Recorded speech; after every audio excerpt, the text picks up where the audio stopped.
Is it just me, or does it seem like Jesus Christ is on his way?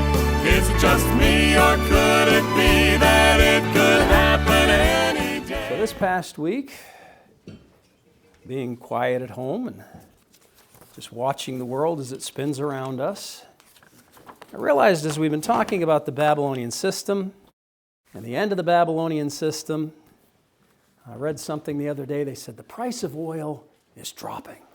It's coming way down. Someone said, I'll believe it when it's under $3 a gallon. Well, it's been under $3 a gallon in the state of Maine for a while now in most places, which is rare that we're lower than a lot of other places. But someone was talking. They said, oh, yeah, that's great. You know, what is it they say? Drill, baby, drill. I said, well, the problem with that is a lot of the guys are getting laid off because the price of oil is so low. The reason the price of oil is so low is because people are expecting a recession, and so people aren't going to go places. Certainly Canadians aren't going to drive to Florida because they don't want to come to America. They hate us right now. We're not going to be going to Canada or Europe or whatever. Someone said, look, the dollar is losing value in Europe. I could care less. I don't go to Europe. Let it fall. But they said what's happening is the OPEC, the oil-producing nations, Saudi Arabia and Kuwait and all those other nations, they meet together and they set quotas that your nation can sell so much oil and your nation can sell so much oil. And some of those nations cheat. They drill more and sell more on the side, and they cheat on that. So they change the quotas a little bit, raise the quotas. So maybe those countries that are cheating, maybe they're already at capacity and they can't do any more. Maybe that's just a way to deal with it. But what they're doing is they're driving the price of oil down so we don't start drilling for oil here at home because the price is cheap enough that we don't need to. And so all the oil workers, the people that drill for oil here in America, are getting laid off, go do something else because there's just no work for you because the price of oil is so cheap. We can buy it from overseas. It's so cheap. We can buy it, sell it. We don't need that until all the oil production in America is shut down again. And once it's shut down again, they'll raise the price again because that's how it works. That's the Babylonian system. That's part of it. And we have, in America, what we're seeing is we have a president that says we should do everything at home. Everything we buy and sell should be from close by, right? And it's funny, with the people that's popular with, we should buy our produce close to home. We go to Maple Lane Farms to get the meat that we buy. We found a place, Why Not Farms, down in Belmont that has lamb. We don't eat a lot of lamb, it's expensive, but for Easter, we want to get a lamb roast. So we buy stuff close to home. Produce, we buy stuff close to home. That's a good idea, right? But nobody grows bananas in Maine, and I like bananas. So we get those from far enough away. And think about the price of bananas, how far those things travel, and what a value things like that are. Strawberries, we're not growing strawberries right now, yet they've got them in the supermarket. They're from all over. And behind the scenes, people are buying and selling not just the produce, but the futures of the produce. It's really complicated how that whole system works. And you can actually make money if there's stock out there, and if the price of the stock is dropping, you can actually make money by betting that the stock is going to drop. You can make money if you know how to play the system. It is a system. And it's made a lot of people a lot of money. It's made billions. I saw something on Facebook the other day. The person said, subscribe to my newsletter. Here's what I'm doing now. Here's what to invest in. Here's what to buy. Here's what to sell. And it's a system where you can invest rather than blood, sweat, and tears in building a product or growing something or raising or whatever. You can invest. You get a little bit extra, you invest it, and you make that money work for you. Now, there's nothing wrong with putting your money in the bank and drawing interest, and there's nothing wrong with stocks and bonds as long as you realize that stocks and bonds are gambling because you're believing that the value is going to go up or the value is going to go down. But that's part of the system. And people are out there making all kinds of noise about what's happening in the market today. Now stop and think, other than the cost of gas and eggs and things like that, what value does it have to most of us? If you've got money in a retirement fund, it might mean a lot to you. But the average person, day by day, if the stock market were to tank completely tomorrow, you'd still have food in your refrigerator. You'd still be able to go to work. There's a lot of things that we could still do. The reason why things fall apart is everybody panics because we're so invested in that system. And we have been told that we're supposed to invest in that system. We're supposed to trust it. We're supposed to let our money ride and stay in or whatever. And we're so invested in it, we don't see the house of cards that it really is. Again, I've lost his name, but there was a science fiction author. He was behind the Iron Curtain when the Iron Curtain fell. His family fled from their country to the West. And he said, you don't own anything that you cannot hold in your hands while you're running as fast as you can in the middle of the night. That's what you own, what you can carry, what you can take with you. Everything else. Sam Walden famously said the stock market had a huge correction, quote unquote. He lost billions of dollars in value in the Walmart stock. And someone said, Mr. Walden, how does it feel to lose that much money? He says, it's just paper. My life's the same, day by day. My life's the same. We lose sight of the fact that we are richer today than man has ever been. You have entertainment piped right into your home. You've got food that is brought from thousands of miles away. Out of season, in season, doesn't matter. We can eat what we want. If we don't have enough to eat, we can go somewhere else where they give out food. And they'll take care of us. It's a thing. That's where we live today. We're very, very blessed. When it talks about the fall of Babylon, it's talking about the folks that are behind the scenes and the movers and shakers and hustlers and whatever. Those are the folks that are going to see this all fall apart, and they've lost everything. And their lives are going to be ruined because their life was caught up not in living the life, but in the power, in the wealth, in the things. That's what their life was all about. While this is going on, we studied the marriage supper of the Lamb, the preparation. And as we're having communion today, we should keep that in mind because communion is looking forward to the marriage supper of the Lamb. But it was all falling apart. And what we see, what we started into at the end of the study last week, what we see is what happens. The Antichrist has risen to power. He's consolidated all the power in the world, in his government. He's got authority over everything. Nobody can do anything without his say-so. The nations have fallen into line. They've given him the authority. They're just in awe of him.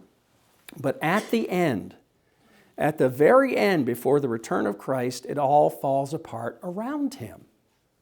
When God reaches down in the house of cards, and there at the very bottom, the foundation of the house of cards, God just puts it in the heart of man to just start removing those cards, and all comes crashing down. The world will see. And in that day, they will see what's really important. What's really important is not things. It's not money. It's not power or prestige. It's not the reputation among men. What's really important is our relationship with Jesus Christ. When he comes back to this earth, we have a choice. And we can make that choice today.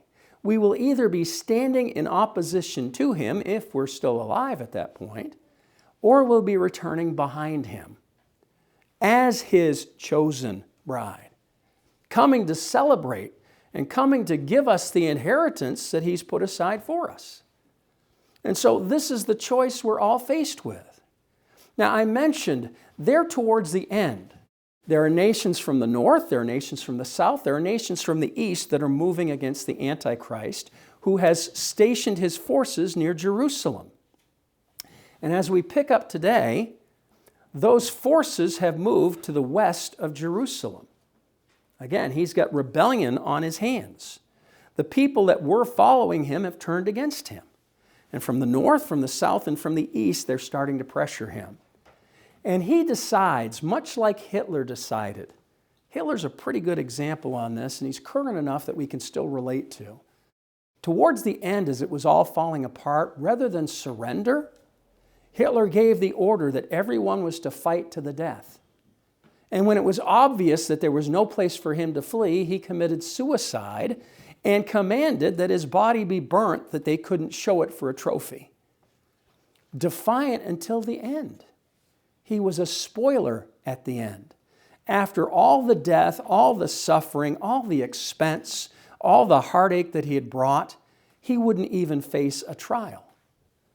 He decided, and poison and gunshot and fire, he made sure he was dead, that there was nothing there that could be prosecuted. I've got news for Mr. Hitler. When he put the bullet through his head, took the poison, the body was burnt, he woke up in front of the judgment seat and gave account, and will give account, because the effects of what he did are still ongoing. There's no escaping the judgment of God. Doesn't matter what we do in this life. You cannot escape it. It's coming. And so the only escape anyone has from that judgment is by Jesus Christ. I mentioned that in the book of the tribulation, as we're seeing God judging the earth, He is pouring out His wrath on the earth. Now, I stand today before you as part of a unique group, and you folks, most of you, I would think, are part of that same unique group. And that's the group where the wrath of God was poured out not on us in some future day, but the wrath of God was poured out on Jesus Christ as He hung on the cross for us. Our punishment, our penalty was paid for. It's the substitutionary death of Jesus Christ. In other words, He was our substitute. I was standing there with my head in the gallows. The rope was being tightened around my neck, and Jesus stood up and said, "Nope, I'll take His place. I will forgive him. I will take his place." And He suffered for me. And so when we get to the point where in heaven the marriage supper is being prepared, there is this great worship, there is this great celebration, there is this great joy as the one who bought us and redeemed us and saved us to Himself gets ready to come back and bring judgment on a world that certainly deserves it. And there'll be no doubt about it. In our minds and our eyes, there'll be no doubt. This is what needs to happen. And so the Antichrist there at the end, as it's all falling apart around him, and towards the end of World War II, they kept coming up with these new tanks and jet airplanes. Hitler said, "Oh, let's build more jet airplanes." Bigger tank. "Oh, let's build bigger tanks." And they kept coming, new machine. "Oh, let's build new machine guns." And he ended up, they didn't have enough money or resources.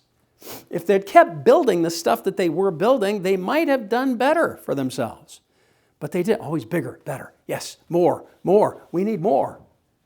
And that was ultimately the end of him. Here the Antichrist at the end says, I can't get at everybody, but I'm going to kill every Jew I can in Jerusalem, and I'm going to go get those Messianic Jews in Petra. I don't care what it costs, we're going to do it. And so there at the end, like a trapped rat, he turns and he fights with everything he's got. Daniel chapter 11, verse 42 is where we're going to pick up. Our study of the Revelation has to go back to Daniel chapter 11 and verse 42. It says that he shall stretch out his hand against the countries, and the land of Egypt shall not escape. He shall become ruler of the treasures of gold and of silver, and all the precious things of Egypt, and the Libyans and the Cushites shall follow his train. But news from the east and north shall alarm him, and he shall go out with great fury to destroy and devote many to destruction. And he shall pitch his palatial tents between the sea and the glorious holy mountain, that's Jerusalem, yet he shall come to his end with none to help him. Again, we see the rage of the Antichrist upon learning of the fall of his capital, Babylon. Remember, religious Babylon is gone, and now secular Babylon, what we're just talking about, is gone. He moves from the valley of Jezreel to the west side of Jerusalem to threaten that city. He again loses and finds himself alone. God calls his armies to attack Jerusalem from the west. Now it's interesting, God is the one that calls the armies. The Antichrist gives the order here on earth, but the Antichrist gives the order by permission, by will, by plan of God. God has prepared that assembled army for destruction. Joel chapter 3 and verse 9 says, "Proclaim ye this among the Gentiles. Prepare war, wake up the mighty men. Let all the men of war draw near. Let them come up. Beat your plowshares into swords and your pruning hooks into spears. Let the weak say, I am strong. Assemble yourselves and come, all ye heathen, and gather yourselves together round about. Thither cause thy mighty ones to come down, O Lord. Let the heathen be wakened and come up to the valley of Jehoshaphat, for there will I sit to judge all the heathen round about." Isaiah gives us even more detail. Isaiah chapter 29, verse 1 says, "Woe to Ariel, that's Jerusalem, the city where David dwelt. And ye year to year let them kill sacrifices. Yet I will distress Ariel, and there shall be heaviness and sorrow, and it shall be unto me as Ariel. And I will camp against thee round about, and will lay siege against thee with a mount, and I will raise forts against thee. And thou shalt be brought down, and thou shalt speak out of the ground, and thy speech shall be low out of the dust, and thy voice shall be as out of one that has a familiar spirit out of the ground, and thy speech shall whisper out of the dust. Moreover, the multitude of thy strangers shall be like small dust, and the multitude of the terrible ones shall be as chaff that passeth away. Yea, it shall be in an instant, suddenly. Thou shalt be visited of the Lord of hosts with thunder, and with earthquake and great noise, with storm and tempest, and the flame of devouring fire. And the multitude of all the nations that fight against Ariel, even that fight against her and her munitions, and that distress her, shall be as a dream of a night vision. And so Ariel, Jerusalem, Ariel literally means place of sacrifice. When it says speak out of the ground, it means praying from a bowed down posture, crying to God in humility. Now listen to this. Here's what's happening. The Antichrist turns his attention on Jerusalem to wipe out the rest of the Jewish people. Secular, doesn't matter. He just wants to wipe out all the Jews because he knows, he understands. As I told my friend Barbara a couple years ago, God has not finished fulfilling his promises to the Jewish people. Satan knows he's defeated. It's falling apart around him, so he wants to make sure that there's nobody left that God can fulfill his promises to. He's trying to make God a liar. That God promised these things, but God, you're not going to have anybody to fill. You promised Abraham, you promised David, you promised all these people through Jesus Christ, and I'm going to see to it they're gone. They're gone. And so he begins to move into Jerusalem. And the people in Jerusalem, those Jewish people, it says they bow down with their faces on the ground. And it says when they speak, it's like it's coming out of the ground because they're in a posture of humility. Now, they may mean that posture to surrender to the Antichrist, but from that posture, they're crying out to God. Remember, these are the Jews that did not. The Jewish people that believe in Jesus are hiding in Petra. This is the secular Jews still living in Jerusalem. And God sees to it that they end up on their face, crying to Him, because He hasn't forgotten His promises to them. He loves them and cares for them. Zechariah 13:7. God's here saying that while the forces of the Antichrist look like they will prevail, in reality, God's put them just where He needs them. Zechariah 13:7 says, Awake, O sword, against my shepherd, and against the man that is my fellow, saith the Lord of hosts. Smite the shepherd, Jesus, and the sheep, Israel, shall be scattered, and I will turn my hand upon the little ones.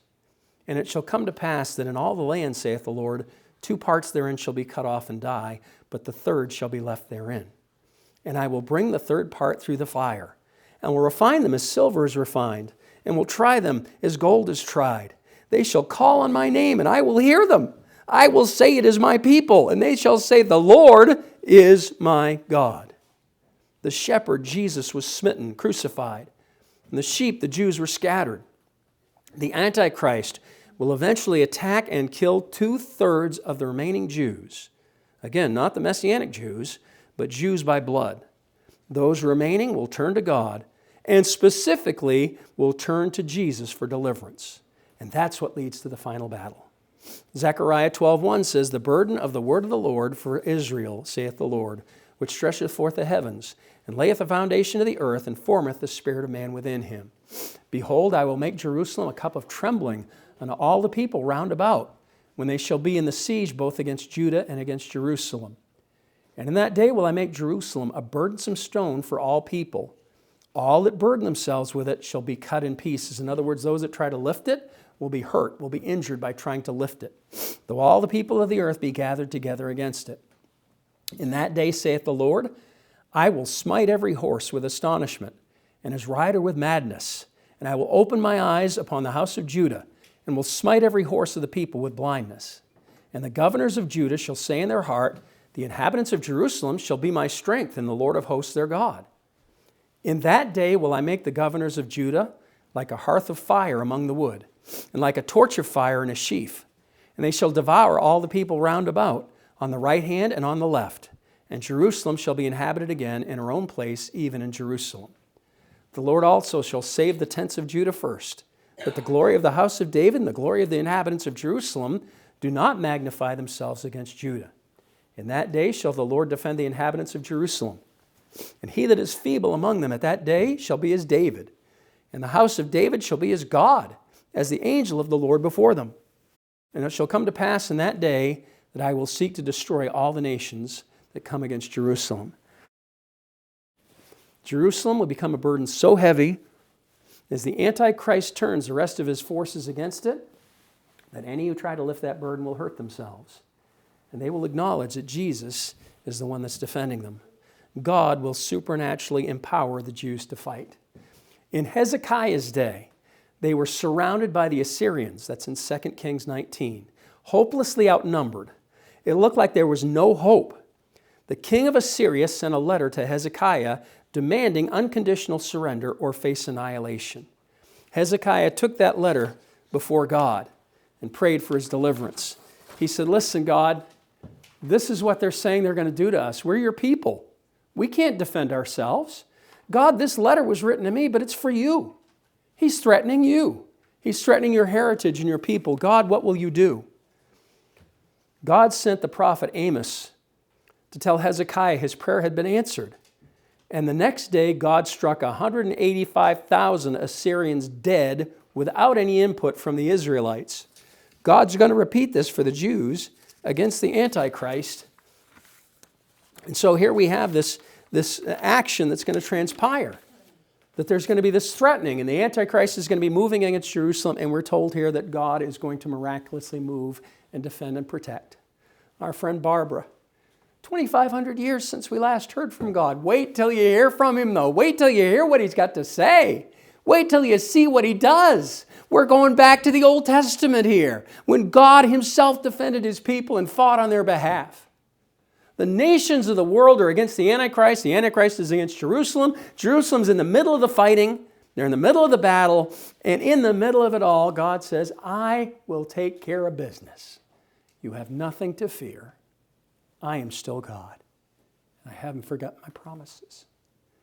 There's a certain poetic justice to it all when you realize that the Antichrist has maneuvered and done everything he can to acquire all this power, and at the very end, the power just slips through his hands. He can't hang on to it because it's not his, it's God.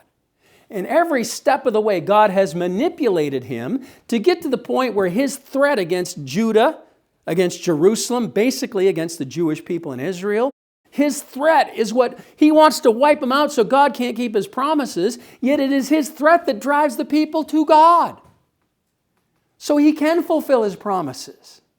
It's the pressure that the Antichrist is putting on them that results in them turning and saying, maybe there really is a God.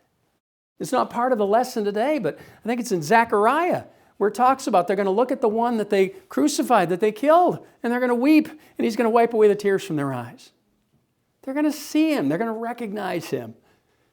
This is one of the most beautiful stories in the Bible. It's of promises over thousands of years that are kept. A lover keeping his promises to his beloved. I will be there for you. I will protect you. I will take care of you. And God does just that, just as he promised. This is a beautiful thing that we're seeing here. Meantime, we in the church, we're preparing for the marriage supper. The time when we finally consummate that relationship that started on Calvary and runs through our lives even today. We get to see him as he is. We get to know him as he is. We get to celebrate something that's been out there. Who was it that said, brothers and sisters, if you don't feel at home in this world, don't feel bad because this world isn't your home. If you suspect that there's something better out there waiting, you're right. It is. It is. We just have to wait until the time is complete. And so now, as we think about the defeat of the Antichrist, and the very next thing, for next week or next time we get together, the very next thing says, I saw heaven open and behold a white horse, and he that sat upon him was called Faithful and True, and in righteousness he does judge and make war. That's what we're looking forward to next week or next time we study in here. In the meantime, we look forward to the marriage supper. We look forward to the time of celebration. I got a lot of folks sitting at that table waiting for me. And I'm so thankful that God has reserved a seat for me through Jesus Christ. There's a place for me there. Just as there's a place for me every day of my life, today in this life, there's a place for me in eternity too. But it's all because of Jesus Christ and what He did. And now we're going to take a few minutes to meditate on what He did for us. Before He was crucified, He didn't just come to earth and show up as a full-grown man and say, okay, I'm here, and I'm here to tell you you're wrong, and you're all sinners, you need to be saved, and nail Him to a cross. It didn't happen that way. He grew up, He lived, He fellowshiped with people, He got to know people, got to love people, got to be friends with people, got to depend on people, got hurt by people, got betrayed by people. He got to be one of us. And while He was here, the last real official act before the crucifixion was to sit down and tell the fellas, listen, I've been looking forward to this from before the world was formed. And I'm looking forward to it because I'm not going to do this again until you guys are all home with me. We're meeting together to have the Passover together. We're not going to do this again until we all meet together again in heaven, there at the marriage supper. It's something He's looking forward to, and it's something we should look forward to. Talking to someone today, someone said, I don't have to go to church. No, you don't, but you should want to. You don't have to go to heaven, but you should want to. Maybe not this moment. Yeah, well, there's plenty to do in the meantime, certainly. And I've told people, the idea of going to heaven, the idea of being dead doesn't bother me because I know where I'm going to be. It's the idea of dying I'm not so hot about. There's a little period in between there that might not be so great. But what we're looking forward to is what happens when the Lord calls us home or the Lord comes back for us. There's a supper waiting for us. And Father, I do thank You for the preparation that's been laid in. I've been part of some pretty big weddings in my lifetime. I've seen some pretty good spreads put on, pretty big buffets and banquets, Lord, and I've eaten some really good meals prepared by caterers at these big events, Lord. But Lord, I know and understand that's nothing compared to what's waiting for me now. I don't know what it's going to be like, but I know this, it's going to be perfect.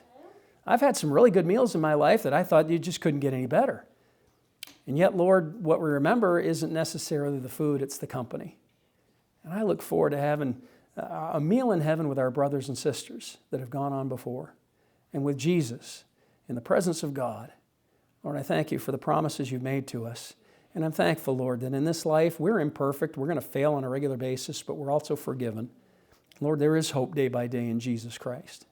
And so, Lord, as we look ahead, as we wonder when the day is going to come, when our journey on this earth is over, Lord, we look ahead and understand that when this journey on earth is over, eternity's just begun for us. We close the book. We open the door. And Lord, this life is the dream. Eternity is in heaven, Lord. So I pray You'd bless us, Lord, as we prepare our hearts. And certainly before we take communion, we want to make sure that there's nothing we're holding back, nothing in our heart that we need to deal with. And so, Lord, we're going to take just a few moments of quiet here and let the folks search their heart and make sure we're ready for communion. We're prepared. Hello, this is Jeff Tenney, pastor of Faith Bible Church of Oleman. Thanks so much for worshiping with us today. We trust it was a blessing and that you might find encouragement for the coming week in our Lord and Savior Jesus Christ. If you're ever in the Greenbush area, we'd love to meet you in person. Our services start on Sunday mornings at 9:45 for Sunday school, 11 a.m. for the morning worship service, 6 p.m. for the evening service, and on Wednesday evenings at 7 p.m. we gather for Bible study and prayer. May God richly bless you and your family as you seek to serve Him wherever you are this week. When I'm around, heaven is listening to my song.